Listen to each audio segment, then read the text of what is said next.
fried naman tayo ng galunggong. Ang kilo ko ito ay nasa 220. Kalahati namin nilalim guys, mga nakawalang piraso. Ito, meron kaming upo. Sana all. Ito para sa piniritong isda. Matanda yung ano? Buto niya? Gulang? Hindi. Yan. Berding-berding yung lagayan natin ah. Magkakulay ah. Sa tayo ng garlic.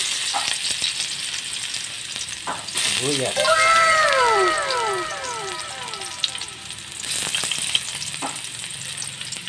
At kamatis.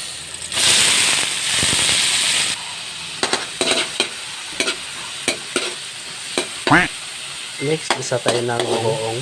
Lagyan natin ng bagoong. So guys, ito yung bagoong. Lagyan ng bagoong. Ayan. Talsik na. Okay guys, lagyan na po natin yung ating upo.